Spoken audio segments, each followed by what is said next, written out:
ಜನ ಸ್ಮಾಲ್ ಸಿಬ್ಬಂದಿ ಏನು ಮಾಡ್ತಾರ್ರಿ, ಆ ನಂದೊಂಬರಿಗೆ ವಿಡಿಯೋ ಕಾಲ್ ಮಾಡಿ ಇಲ್ಲೆಲ್ಲ ಲೇಡೀಸ್ ಬಂದದ, ಜನ ಬಂದದ, ನೀ ಬರಬೇಡ ಅಂತೇಳಿ ಹೇಳತ್ತಾರ.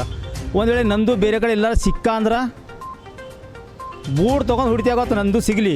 ಏನು ರೌಡಿಸಮ್ ಮಾಡ್ತಿರಲ್ಲ ಈ ಬ್ಯಾಂಕಿನವರು, ನೀವು ರೌಡಿಸಮ್ ಆದ್ರೆ ನಾವು ರೌಡಿಸಮ್ ಆಗೇಬೇಕಾಯ್ತದ. 5 ಲಕ್ಷ ಲೋನ್ ತೊಗೊಂಡಿದ್ದೆವು, 4 ವರ್ಷ ಕಟ್ಟಿದ್ದೆವು. ಡೆತ್ ಆಗಿನ ಮ್ಯಾಗ ಮಾಫಿ ಆಯ್ತದ ಅಂತಂದ್ರೆ ಇವಾಗ ಅಂದ್ರೆ ಮಾಫಿ ಆಗಲ್ಲ ಅಂತ ಹೇಳತ್ತಾರ. ಇವಾಗ ಬ್ಯಾಂಕಿನವರೇ ಅಂದಾರ ನಮ್ಗೆ ಮಾಫ್ ಆಯ್ತದಂತ, ಬ್ಯಾಂಕಿನವರೇ ಅಂದಾರ. ಈಗ ನಮಗೆ ಅವರೇ ಅಂದಾರ ಮಾಫ್ ಆಯ್ತದ ಅಂತ ಹೇಳಿ. ಈಗ ಮಾಫ್ ಆಗಲ್ಲ ಅಂತೇಳಿ ನಮ್ಮ ಬೀಗ ಹಾಕ್ಯಾರ ಮನೆಗೆ. ಈಗ ತೋರ್ಸ್ಲತ್ತರ ಭೀ ಸುದ್ನಕ್ಕೆ ಅವ್ರು ಅದು ನೋಡ್ಲಕ್ಕೆ ರೆಡಿ ಇದ್ದಿದ್ದಿಲ್ಲ. ಈಗ ನಂದು 8 ದಿನ ಆಯ್ತು ನಾನು ಕಾಲೇಜ್ ಹೋಗಿಲ್ಲ. ಈಗ ನಾವು ಹೊರಗಿದ್ದಿದ್ದೆವು. ಈಗ ಎಲ್ಲಿಂತ ಇರ್ಬೇಕು ನಾವು? ನಮಗೆ ಕೀಲಿಬೇಕು ಮತ್ತು ನಮಗೆ ಅವ್ರಿಗೆ ಬಂದ್ರೆ ನಮ್ಗಂತೂ ರೊಕ್ಕ ಕೊಡ್ಲಕ್ಕೆ ಆಗಲ್ಲ ನೋಡಿ ಹೇಳತ್ತಿದ್ದೆ ನಾ. ಇಷ್ಟು ಅವರೇ ಹೇಳ್ಯಾರ ನಾವು ಪೂರ ಮಾಫ್ ಮಾಡಿಕೊಡ್ತೇವೆ ಅಂತ ಹೇಳ್ಯಾರ. ಈಗ ರಿಟರ್ನ್ ಅವ್ರೆ ಇದು ಮಾಡ್ಲತ್ತಾರ. ಅದೇ ರೀ ನಾವು 2 ವರ್ಷ ಕಟ್ಟಿದ್ದೆವು, 7 ತಿಂಗಳು ಅಂತ ಹೇಳತ್ತಾರ ರೀ ಖಾಲಿ ಅಲ್ಲಿ. ಮತ್ತೊಂದು 25,000 ಒಂದು ಕೊಟ್ಟಿದ್ದೆವು, ಖರೆ ಅವರು ಕೊಟ್ಟಿಲ್ಲ ಅಂತ ಹೇಳಬೇಡ್ರಿ ಯಾರಿಗೆ ಭೀ ಅಂದಾರ ರೀ. ನಂದೋರು ನಂದು ರೀ ರೊಕ್ಕ ತೊಗೊಳ ಬರ್ತಾರೆ ರೀ ಅವ್ರು, ಏನಾರ ಕುಣಿಲ್ಲ ಖರೆ ಅವ್ರ. ಅದೇ ರೀ ನಮಗೆ ಕೀಲಿ ಬೇಕು ರೀ, ಅದ್ರ ಸಲ ಬಂದಿದ್ದೇವೆ ರೀ. ನಾವು ಹೊರಗೆ ರೋಡಿಗೆ ಕುಂತಿದ್ದೇವೆ ಮಕ್ಕಳಿಗೆ ತೊಗೊಂಡು. ಹಾಂ ರೀ, ನ್ಯಾಯ ಬೇಕು ರೀ ನಮಗೆ. DC ಆಫೀಸ್ಗೆ ಹೋಗಿದ್ದೇವೆ ರೀ, ಮತ್ತು ಅಲ್ಲಿ ಇದಕ್ಕೆ ಹೋಗಿದ್ದೇವೆ ರೀ, SB ಆಫೀಸ್ಗೆ ಹೋಗಿದ್ದೇವೆ ರೀ. ಕಟ್ಟಲ್ಲ ಅಂತೇಳಿ ಹೇಳ್ತಲ್ಲ, ಇನ್ನೂ ಕಟ್ತೀವಿ. ಆದ್ರೆ ನಮಗೆ ಏನು ಮಾಡ್ಯಾರ, ಕ್ರಿಸ್ಮಸ್ ಹಬ್ಬದ ಟೈಮ್ನಾಗ ನಮಗೆ ಮನೆಗೆ ಹೊರಗೆ ಹಾಕ್ಯಾರ ಮೇಡಮ್.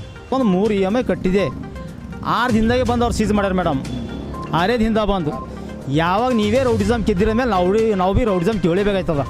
ಮಲ್ಲೇಶ ಸ್ವಾಮಿ ಹೇಳ್ತಾ ಇದ್ದೀನಿ, ಒಂದು ವೇಳೆ ನಮ್ಗೆ ನಮ್ಮ ಮನೆ ತೆರವು ಮಾಡಿ ಕೊಡಲಿಲ್ಲ ಅಂದ್ರೆ ಇದೇ ಜನ ಸ್ಮಾಲ್ ಹತ್ರ ನಾವು ಪೂರ ಸ್ಟ್ರೈಕ್ ಮಾಡೋಕೆ ರೆಡಿ ಇದ್ದೇವೆ ರೀ. ನಂದು ಏನು ಮಾಡ್ಯಾರ ಅಂದ್ರೆ, ನಂದು ಒಂದೇ EMI ಕಟ್ಟಿ ಒಂದು EMI ಜೀವನ ಇಟ್ಕೊಂಡು ನಾ ಮಗನಿಗೆ ಹೇಳ್ತಾನಂತ, ನಮ್ಮ ತಮ್ಮನ ಮ್ಯಾರೇಜ್ ಅದ, ನಾ ಆಮೇಲೆ ಕೊಡ್ತೇನೆ ಅಂತ ಹೇಳ್ಯಾರ. ಯಾಕಪ್ಪ ನಮ್ಮ ರೊಕ್ಕ ತೊಗೊಂಡು ನಿನ್ನ ತಮ್ಮನ ಮದುವೆ ಯಾಕೆ ನೀ ಖರ್ಚು ಮಾಡ್ಕೋತಿ? ನಮ್ದು EMI ಕಟ್ಟಬೇಕಲ್ಲ. ಈಗ ನನ್ನ ಮನೆ ಕೀಲಿ ಬಿದ್ದ, ನಿನ್ನ ಮನೆ ಬಂದು ಇಕ್ಕೋತೆ.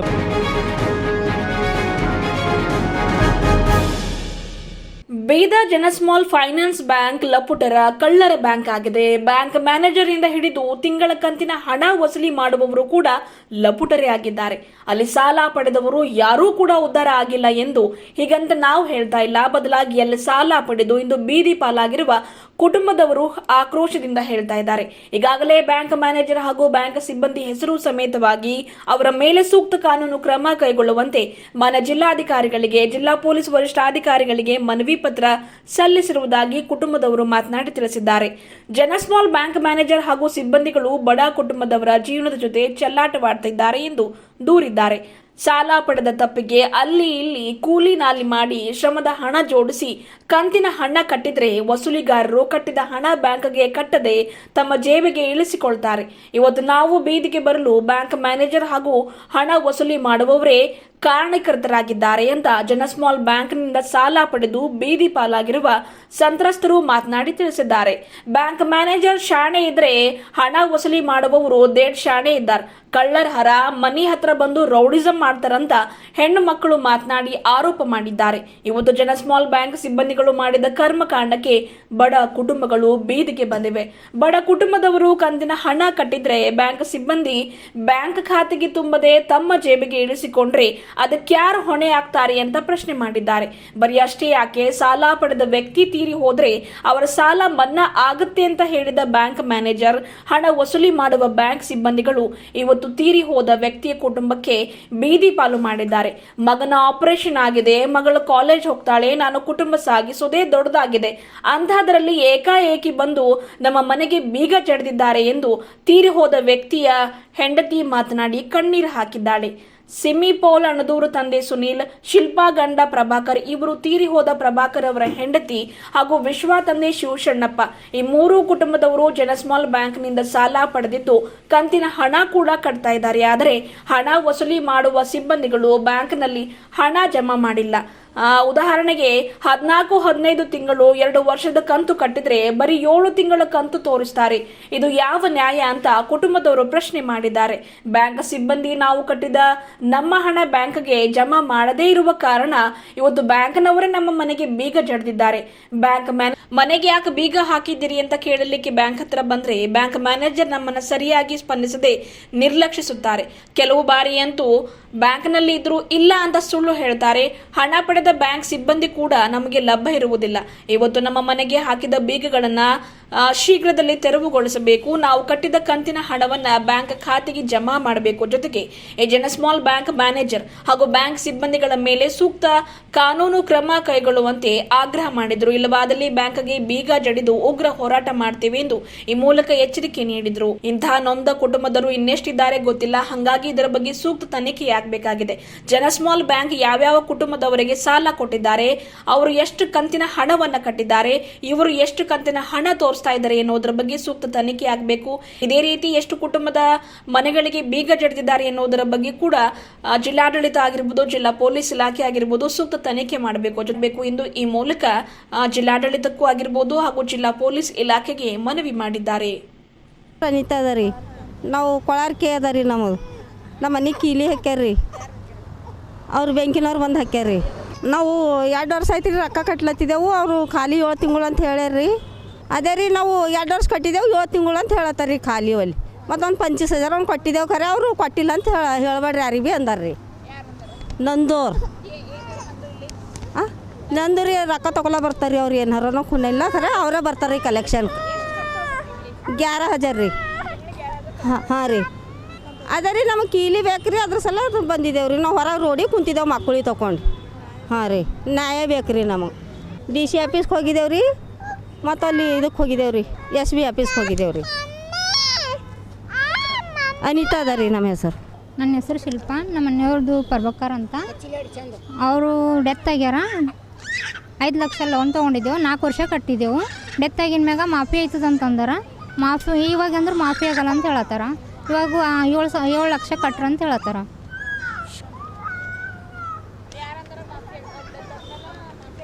ನಂದು ನಂದೂ ಅಂದರ ಸ್ವಾಮಿ ಭೀ ಅಂದರ. ಈಗ ಆಗಲ್ಲ ಅಂತಲತ್ತಾರ. ನಮ್ಮಲ್ಲಿ ಸಣ್ಣ ಸಣ್ಣ ಪರ್ಗಳು ಮೇಡಮ್ ನಮ್ಗೆ ಕಟ್ಲಕ್ಕೆ ಆಗಲ್ಲ. ನಾವು ಎಲ್ಲಿಂದ ತನಕ ಕಟ್ಲಿ? ಅವ್ರು ಬ್ಯಾಂಕಿನವರೇ ಅಂದಾರ ನಮ್ಮ ಮಾಫ್ ಆಯ್ತದಂತ ಬ್ಯಾಂಕಿನವರೇ ಅಂದಾರ. ಈಗ ಅವರೇ ರಿಟರ್ನ್ ಅವ್ರು ನಮಗೆ ಏನಲ್ಲತ್ತಾರ, ನಮ್ಗೆ ಆಗಲ್ದು ಈಗ ಕಟ್ಲಕ್ಕೂ ಅವರೇ ಅಲ್ಲತ್ತಾರ. ಈಗ ನೀವು ಕಟ್ರಿ ಅಂತ ಹೇಳತ್ತಾರ. ಈಗ ನಾವು ಏನಿಲ್ಲ ಅಂತಂದ್ರು ಭೀ ನಮ್ಮದು ಪಪ್ಪ ತಿರ್ಕೊಂಡು 1.5 ವರ್ಷ ಆಯಿತು. ನಮಗೆ ಅವರೇ ಅಂದಾರ ಮಾಫ್ ಆಯ್ತದ ಅಂತ ಹೇಳಿ. ಈಗ ಮಾಫ್ ಆಗಲ್ಲ ಅಂತೇಳಿ ನಮ್ಮ ಬೀಗ ಹಾಕ್ಯಾರ ಮನೆಗೆ. ಈಗ ನಾವು ಹೊರಗೆ ಬಂದು ಕುಂತಿದ್ದೆವು. ಈಗ ನಮ್ಮ ತಮ್ಮ ಈಗ ಅಪೆಂಡಿಕ್ಸ್ ಆಪ್ರೇಷನ್ ಆಗಿಂದದ. ಆ ಆಪ್ರೇಷನ್ ಆದರೂ ನಾವು ಮನೆಗೆ ಬಂದಿಂದ ಹೊತ್ತಿಗೆ ಅವ್ರು ಕೀಲಿ ಹಾಕೊಂಡು ಹೋಗ್ಯಾರ. ತೋರ್ಸ್ಲತ್ತರು ಭೀ ಸುದ್ನಕ್ಕೆ ಅವ್ರು ಅದು ನೋಡ್ಲಕ್ಕೆ ರೆಡಿ ಇದ್ದಿದ್ದಿಲ್ಲ. ಈಗ ನಂದು 8 ದಿನ ಆಯ್ತು ನಾನು ಕಾಲೇಜು ಹೋಗಿಲ್ಲ. ಈಗ ನಾವು ಹೊರಗೆ ಇದ್ದಿದ್ದೆವು. ಈಗ ಎಲ್ಲಿಂತ ಇರ್ಬೇಕು ನಾವು? 4 ವರ್ಷ ಕಟ್ಟಿದ್ವಿ. 4 ವರ್ಷ ಕಟ್ಟಿದ್ವಿ. ಇಲ್ಲ ಕಟ್ಟಿದ್ದೀವಿ ಮೇಡಮ್, 4 ವರ್ಷ ಕಂಟಿನ್ಯೂ ಕಟ್ಟಿದ್ದೀವಿ. ನಮ್ಮ ಮನೆಯವ್ರಿಗೆ ಆಪ್ರೇಷನ್ ಆದ್ರೂ ಬಿಟ್ಟಿಲ್ಲ, ಅವರು ತೊಗೊಂಡ್ರ ಏನಿಲ್ಲ. ನಮ್ಮ ಮನೆ ಚಾವಿ ಬೇಕು, ನಮ್ಮ ಮಕ್ಕಳಿಗೆ ತೊಗೊಂಡು ನಾವು ಎಕಡೆ ಹೋಗೋರು? ಈಗ ನಮ್ಗಾರ ಕಟ್ಟೋದಾಗಲ್ಲ ರೀ, ನಮಗೆ ಕಟ್ಟೋದಾಗಲ್ಲ. ನಂಬಲ್ಲಿ ಎಲ್ಲರೂ ಸಣ್ಣ ಸಣ್ಣವ್ರು ಇದ್ದೇವೆ, ನಾವು ಕಾಲೇಜ್ಗೆ ಹೋಗೋರು ಇದ್ದೆವು. ನಮ್ಗೆ ಕಟ್ಲಕ್ಕೆ ಆಗಲ್ಲ. ನಂಬಲ್ರಿ ಯಾರೋ ಕೆಲಸ ಮಾಡೋರಿಲ್ಲ. ಹಾಂ, ನಮ್ಗೆ ಕಟ್ಲಕ್ಕೆ ಆಗಲ್ಲ. ನಮಗೆ ಕೀಲಿಬೇಕು. ಮತ್ತು ನಮಗೆ ಅವ್ರಿಗೆ ಬಂದ್ರೆ ನಮ್ಗಂತೂ ರೊಕ್ಕ ಗುಳ್ಳಕ್ಕೆ ಆಗಲ್ಲ ನೋಡಿ ಹೇಳತ್ತಿದ್ದೆ ನಾ. ಇಷ್ಟು ನಮ್ಮ ಪಪ್ಪನ ಮೇಲೆ ಲೋನ್ ಎತ್ತಿಂದ. ಪಪ್ಪ ಇಲ್ಲದೆ ಹೆಂಗೆ ಕಟ್ಟಬೇಕು ನಾವು? ನಮ್ಮ ಮೇಲೆ ಗಿನ ಎತ್ತಿಂದದನ? ಅವರೇ ಹೇಳ್ಯಾರ ನಾವು ಪೂರ ಮಾಫ್ ಮಾಡಿಕೊಡ್ತೇವೆ ಅಂತ ಹೇಳ್ಯಾರ. ಈಗ ರಿಟರ್ನ್ ಅವ್ರೆ ಇದು ಮಾಡ್ಲತ್ತಾರ.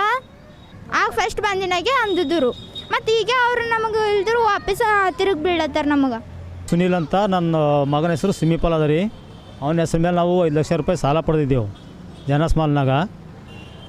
ಸಾಲ ನಾವು ತೊಗೊಂಬಕ್ಕಿಂತ ಮೊದಲೇ ನಮ್ಮದು ಮನೆ ಹತ್ರ ಹಿಂದ್ಗಡೆ ಕಂಪೌಂಡು ಗ್ರೇವಿಯಾರ್ಡ್ ಅದ, ಅಂದ್ರೆ ಸ್ಮಶಾನ ಭೂಮಿ ಅದ. ಅದಕ್ಕೆ ಅದಂತೇಳಿ 20,000 ರೂಪಾಯಿ ನಂದು ಅಂತೇಳಿ ಈಗ ಬಸವಗಣ ಡ್ಯೂಟಿ ಮಾಡ್ತಾರೆ. 20,000 ರೂಪಾಯಿ ಅವ್ರಿಗೆ ಕೊಟ್ಟಿದ್ದೆ. ಮತ್ತು ಆಮೇಲೆ ಇಂಜಿನಿಯರ್ ಕೊಡ್ಬೇಕಂತೇಳಿ ಹೇಳಿದ್ರು, ಅದಕ್ಕೆ 10,000 ರೂಪಾಯಿ ಕೊಟ್ಟಿದ್ದೀನಿ ರೀ. ನಾನು ಲೋನ್ ಕೊಟ್ಟಿರೋದು ಸ್ಟಾರ್ಟಿಂಗ್ನಾಗ ನಂಗೆ 5 ಲಕ್ಷ ಲೋನ್ ಮಾಡಿ 4,70,000 ರೂಪಾಯಿ ಕೊಟ್ಟಾರ್ರಿ. ಅದ್ರಾಗ 30,000 ರೂಪಾಯಿ ಮೊದಲೇ ತೊಗೊಂಡ್ರೆ ಮತ್ತು 30,000 ರೂಪಾಯಿ ಮೈನಸ್ ಮಾಡ್ಯಾರ. 30,000 ರೂಪಾಯಿ ಮೈನಸ್ ಮಾಡಿದ್ಮೇಲೆ ನಾವು ಹಂತ ಕಟ್ಕೋತಾ ಬಂದೇರಿ. ಕಟ್ಟಲ್ಲ ಅಂತೇಳಿ ಹೇಳ್ತಲ್ಲ, ಇನ್ನೂ ಕಟ್ತೀವಿ. ಆದ್ರೆ ನಮಗೆ ಏನು ಮಾಡ್ಯಾರ, ಕ್ರಿಸ್ಮಸ್ ಹಬ್ಬದ ಟೈಮ್ನಾಗ ನಮಗೆ ಮನೆಗೆ ಹೊರಗೆ ಹಾಕ್ಯಾರ ಮೇಡಮ್. ನಾನು ಲಾಸ್ಟ್ ಟೈಮ್ ರೀ 39,000 ರೂಪಾಯಿ ಕಟ್ಟಿದ್ದೀನಿ. ಮಲ್ಲೆ ಸ್ವಾಮಿ ಗೊತ್ತದ, ಮತ್ತು ನಂದು ಗೊತ್ತದ. ಅವರಿಬ್ಬರಿಗೆ ಮಾತಾಡಿ ಕೊಟ್ಟಿದ್ದೀರಿ. ಮಾತಾಡಿ ಕೊಡ್ಲಾಕ ನನಗೆ ಏನು ಮಾಡ್ಯಾರ ಅಂದ್ರೆ, ನಾ 8 ದಿವಸ ಒಂದು ಟೈಮ್ ಕೊಡು ಸರ್, ನನಗೆ ಕೊಡ್ತೀನಿ, ಇನ್ನೂ 2 EMI ಕೊಡ್ತೀನಿ. ಅವರು ನಾನು ಹೇಳ್ಯಾರಿ 4 ಕೊಡು ಅಂದ್ರೆ ಸರಿ ಅಂತೇಳಿ ನಂಗೆ ಅಡ್ಜಸ್ಟ್ ಆಗಿಲ್ಲ ರೀ. ನವಂಬರ್ ತಿಂಗಳಲ್ಲಿ ಅಡ್ಜಸ್ಟ್ ಆಗಿಲ್ಲ. ಮುಂದೆ ಹಬ್ಬ ಬೇರೆ ಅದ, ಹೆಂಗೋ ಅಡ್ಜಸ್ಟ್ ಮಾಡ್ಕೊಂಡು 3 EMI ಕಟ್ಟಿದೆ. 6 ದಿನದಾಗೆ ಬಂದು ಅವ್ರು ಸೀಸ್ ಮಾಡ್ಯಾರ ಮೇಡಮ್. ಆರೇದು ಹಿಂದೆ ಬಂದು ಯಾವಾಗ ನೀವೇ ರೌಡಿಸಮ್ ಕಿದ್ದಿರ ಮೇಲೆ ನಾವು ಭೀ ರೌಡಿಸಮ್ ಕೇಳಬೇಕಾಯ್ತದ. ಮಲ್ಲಯ್ಯ ಸ್ವಾಮಿ ಹೇಳ್ತಾ ಇದ್ದೀನಿ, ಒಂದು ವೇಳೆ ನಮ್ಗೆ ನಮ್ಮ ಮನೆ ತೆರವು ಮಾಡಿ ಕೊಡಲಿಲ್ಲ ಅಂದ್ರೆ ಇದೇ ಜನ ಸ್ಮಾಲ್ ಹತ್ರ ನಾವು ಪೂರ ಸ್ಟ್ರೈಕ್ ಮಾಡೋಕೆ ರೆಡಿ ಇದ್ದೇವೆ ರೀ. ಬೀದರ್ ಜಿಲ್ಲೆದಾಗ ಯಾರ್ಯಾರು ಮನೆ ಸ್ಟ್ರೈಕ್ ಬೀಗ ಹಾಕಿರಲ್ಲ ಎಲ್ಲ ಮನೆದವ್ರು ಬಂದು ನಾವು ನಿಮ್ಮಲ್ಲಿ ಪೂರ ಇಲ್ಲಿ ಬಂದು ನಾವು ಸ್ಟ್ರೈಕ್ ಮಾಡೋಕೆ ರೆಡಿ ಇದ್ದೆವು.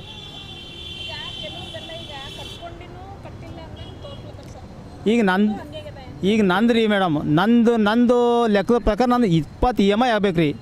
ಅಲ್ಲಿ ನಮ್ಮದು ಸ್ಟೇಟ್ಮೆಂಟಾಗಿ ಏನು ಮಾಡ್ತಾರೆ 15 EMI ತೋರಿಸ್ತಾರ. ಇನ್ನೂ 5 EMI ಯಾಕಡೆ ಹೋಗುವ ನಂದು ತೊಗೊಂಡ್ರ ಮಲ್ಲಯ್ಯ ಸ್ವಾಮಿ ತೊಗೊಂಡ್ರ ಯಾರು ತೊಗೊಂಡ್ರು? ಮಲ್ಲಯ್ಯ ಸ್ವಾಮಿಯವ್ರಿಗೆ ಇದೇ ಹೋಟೆಲ್ನಾಗ 26,000 ರೂಪಾಯಿ ಕೊಟ್ಟಿದೆ ರೀ. ನಂದುಗ ಮೊದಲ 26,000 ರೂಪಾಯಿ ಕೊಟ್ಟಿದೆ. ನಂದು ಏನು ಮಾಡ್ಯಾರ ಅಂದ್ರೆ ನಂದು ಒಂದೇ EMI ಕಟ್ಟಿ ಒಂದು EMI ಜೇಬಿನ ಇಟ್ಕೊಂಡು ನಾ ಮಗನಿಗೆ ಹೇಳ್ತಾನಂತ ನಮ್ಮ ತಮ್ಮನ ಮ್ಯಾರೇಜ್ ಅದ, ನಾ ಆಮೇಲೆ ಕೊಡ್ತೆ ಅಂತ ಹೇಳ್ಯಾರ. ಯಾಕಪ್ಪ ನಮ್ಮ ರೊಕ್ಕ ತೊಗೊಂಡು ನಿನ್ನ ತಮ್ಮನ ಮದುವೆ ಯಾಕೆ ನೀ ಖರ್ಚು ಮಾಡ್ಕೋತಿ? ನಮ್ದು EMI ಕಟ್ಟಬೇಕಲ್ಲ. ಈಗ ನನ್ನ ಮನೆ ಕೀಲಿ ಬಿದ್ದ ನಿನ್ನ ಮನೆ ಬಂದು ಇಕ್ಕೋತೆ ಯಾವ ಕಟ್ಬೇಕು ರೀ ನಮ್ದು EMIಗಳು? ಈ ಸಾಲ ಯಾಕೆ ಕೊಡಿ ನಮಗೆ? ನಮ್ಮ EMI ಸರಿಯಾಗಿ ನಾವು ತೊಗೋತೇವು ಕಟ್ತೇವೆ ಅಂತೇಳಿ ನಮಗೆ EMI ಕೊಟ್ಟಿರ ಅಮೌಂಟ್ ಕೊಟ್ಟಿರಲ್ಲ ನೀವು. ಆ ಲೆಕ್ಕದ ಪ್ರಕಾರ ತೊಗೋರಿ, ಇಲ್ಲ ಅಂದ್ರೆ ನಮಗೆ ಕಾಲಾವಕಾಶ ಕೊಡ್ರಿ. ನಾವು ಆಲ್ರೆಡಿ ನಾವು ಮನವಿ ಪತ್ರ ಕೊಟ್ಟಿದ್ದೆವು, SP ಸಾಹೇಬ್ರಿಗೆ ಕೊಟ್ಟಿದ್ದೆವು, ಜಿಲ್ಲಾಧಿಕಾರಿಗೆ ಕೊಟ್ಟಿದ್ದೆವು, DC ಸಾಹೇಬ್ರಿಗೆ ಕೊಟ್ಟಿದ್ದೆವು. ನೋಡಬೇಕು ಅವ್ರೇನು ನಮಗೆ ಮನೆ ತೆರವು ಮಾಡಿ ಕೊಡ್ತಾರ ಕೊಡಲ್ಲ ಗೊತ್ತಾಗ್ತಾರೆ ರೀ. ಒಂದು ವೇಳೆ ನಾವು ನಮಗೆ ವಿಶ್ವಾಸದ ಜಿಲ್ಲಾಧಿಕಾರಿಗಳು ನಮಗೆ ತೆರವು ಮಾಡಿ ಕೊಡ್ತಾರೆ ಅಂಥೇಳಿ ಅವ್ರಿಗೆ ರೀ ಮೇಡಮ್, ಅವ್ರಿಗೆ ಭೇಟಿ ಮಾಡೋಂಗೆ ಇಲ್ಲ. ಅವ್ರು ಏನು ಮಾಡ್ತಾರೆ, ಇವತ್ತು ಬೀಗ ಕೊಡ್ತೀನಿ ಅಂತ ನಾಳೆ ಬೀಗ ಕೊಡಲ್ರ ಅವರು. ಇವಾಗ ನಾನು ನಂದು ಫೋನ್ ಮಾಡಿದ್ರೆ ನಂದು ಇಲ್ಲ ಅವ್ರದಕ್ಕಿದ್ದೀನಿ ನಾನು, ಹೋಗ್ರಿ ಬ್ಯಾಂಕಿನ ಹತ್ರ ಹೋಗಂದ್ರೆ ಬಂದಿದ್ದೇವೆ ರೀ. ಮಲ್ಲಯ್ಯ ಸ್ವಾಮಿಯವ್ರು ಬರ್ಬೇಕು ಇಲ್ಲಿ ಬಂದು ನಮ್ಗೆ ಹೇಳಿದಾರೆ ಅವರು. ಆಯ್ತಪ್ಪ ಕಟ್ಕೋರಿ, ಸರಿ ಹಂತ ಕಟ್ಕೋರಿ ಅಂದ್ರೆ ಭೀ ಅವರು ಬಂದು ಸೀಸ್ ಮಾಡ್ಯಾರ ರೀ. ಮತ್ತು ಈಗ ವಕೀಲ್ ಫೀಸು ಪೊಲೀಸ್ ಫೀಸು ಅಂದರೆ ನನಗೆ 1.5 ಲಕ್ಷ ರೂಪಾಯಿ ಹೇಳತ್ತಾರೆ ಮೇಡಮ್ ಅವರು. ನನಗೆ EMI ಕಟ್ಲಿಕ್ಕೆ ದಿಕ್ಕಿಲ್ಲ ಮೇಲೆ ಇವ್ರನ್ನ ನಾವು 1.5 ಲಕ್ಷ ರೂಪಾಯಿ ಇಲ್ಲಿಂದ ತಂದ್ಕೊಡ್ಬೇಕು, ಕಳ್ತನ ಮಾಡಲೆ ಪುಕ್ಷಟೆ ಜಾಗ ಯಾವ್ದಾರ ಕಬ್ಜಾ ಮಾಡಿ ತಂದುಕೊಳ್ಳಿ ಅವ್ರಿಗೆ 1.5 EMI 1.5 ಲಕ್ಷ ರೂಪಾಯಿ. ಇಲ್ಲಿ ನಾವು ನ್ಯಾಯ ಕೇಳ ಬಂದಾಗ ಒಬ್ಬ ಇಲ್ಲಿ ಜನ ಸ್ಮಾಲ್ ಸಿಬ್ಬಂದಿ ಏನು ಮಾಡ್ತಾರೆ ರೀ, ಆ ನಂದೊಂಬರಿಗೆ ವಿಡಿಯೋ ಕಾಲ್ ಮಾಡಿ ಇಲ್ಲೆಲ್ಲ ಲೇಡೀಸ್ ಬಂದದ ಜನ ಬಂದದ ನೀ ಬರಬೇಡ ಅಂತೇಳಿ ಹೇಳತ್ತಾರ.